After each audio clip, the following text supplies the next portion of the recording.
Good morning, কেমন আছেন সবাই? আশা করি ভালো আছেন, সুস্থ আছেন। এই আমি আছি।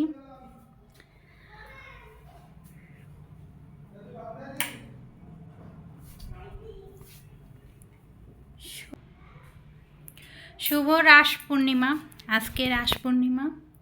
তো তার গোছগাছ চলতেছে, ঘরদর মুছে নিছি, সব কিছু ঠিকঠাক করে নিছি। এখন চান ধ্যান করে রান্না করব, পুজো সব কিছু করতে হবে।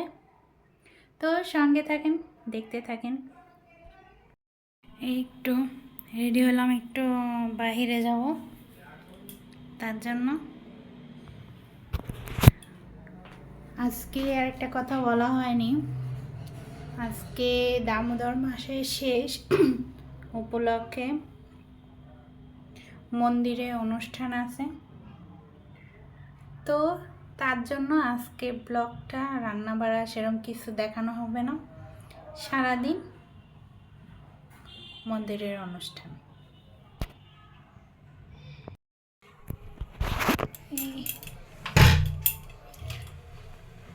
সুজি বসাইছি,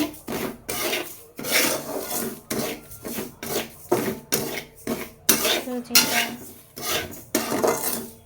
করব। আমি তেজপাতা দিয়ে শুকনো একটু নাড়া দিয়ে নিছি। এখন এর মধ্যে তেল দিব, তেল দিছি। তেল দিয়ে এখন সুজিগুলো ভালো করে ভেজে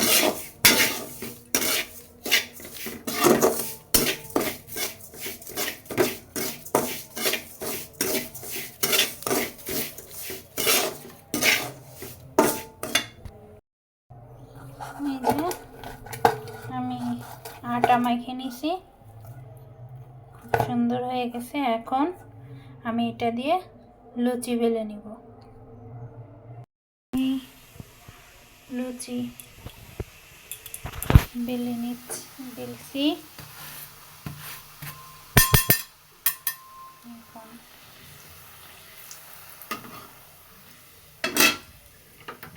ভেজে নিব।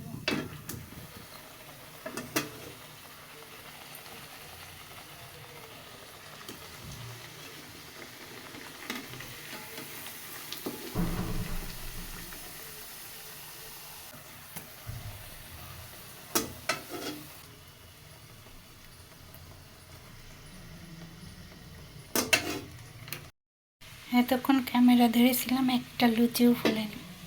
ক্যামেরা অফ করে এই লুচিটা দিলাম, এটা সুন্দর মতো ফুলে গেল।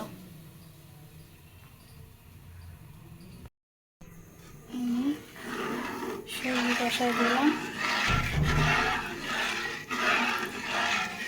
সুজিটা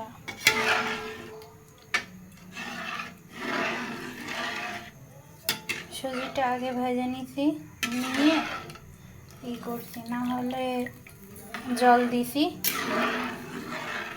না হলে দলা দলা হয়ে যায়, যার জন্য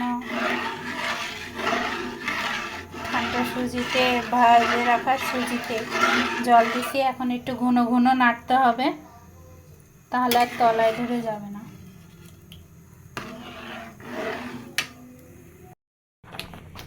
সুজি এরকম হচ্ছে। এখন আমি এর ভিতরে পরিমাণ মতো চিনি দিয়ে দিই।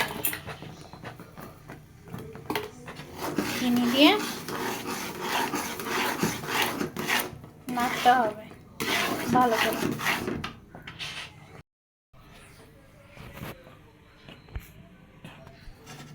সুজি অনেকটা হয়ে গেছে, এবার আর একটু নেড়ে আরও শুকায় নিব, শুকায় তারপরে নামাই নেব। পশু আছে, সাপ আছে, বাঘ আছে, তাই আমরা মাঝে মাঝে ওই 10 বাজাতে চিৎকার করি, ও ওই শব্দ শুনে হিংস্র বাঘও মনে করে ওরে বাবা রাধা কান্ত রাধা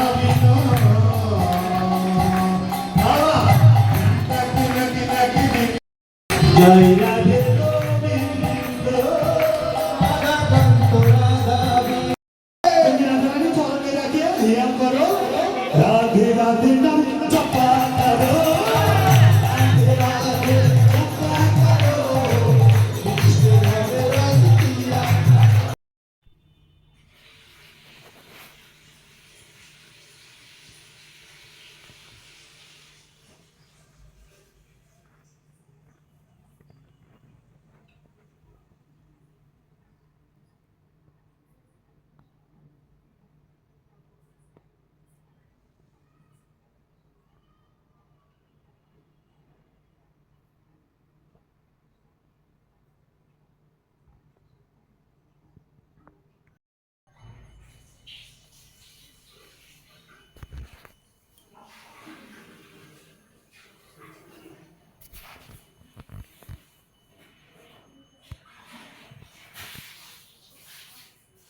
এই পুজো শেষ করে আসলাম, এই যে লুচি বানাইছি আর কয়টা লুচি বানাচ্ছি।